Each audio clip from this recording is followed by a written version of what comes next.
Hello दोस्तों, finally हमारा steel का गेट कंप्लीट और तैयार है। ये देखिए बैक साइड से ऐसे दिखता है। हैंडल लॉक लगाया है इसमें, ये हैंडल लॉक है। और जाली का वीडियो आपको लिंक डिस्क्रिप्शन में मिल जाएगा, हम जाली कैसे लगाते हैं। और ये 32 की चौखट बनाई है, इस बार लकड़ी की चौखट में फिक्स हो जाएगी स्क्रू से।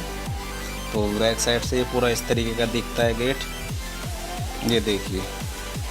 तो चलिए आगे की तरफ ले चलता हूँ मैं आपको।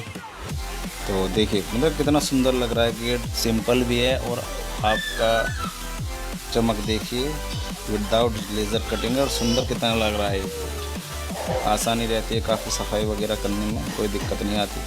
चलिए माल बताइए। 3 एक का पाइप है ये वाला, आधा का चकोर, आधा एक का हैंडल है ये वाला, और आधा 1.5 का ये है अपना पाइप, और आधा एक का हमने ऐसे बनाया है ये वाला। तो इतना ही माल लग रहा है इसमें, आधा का चकोर है।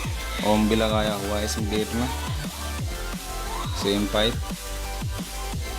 तो इस तरीके का मतलब चमक देखिए कितनी आ रही है। बोर्ड दिख रहा होगा लाल लाल आपको हमारा। तो चलिए पूरा व्यू दिखाता हूँ गेट का, देखिए और कमेंट करके दोस्तों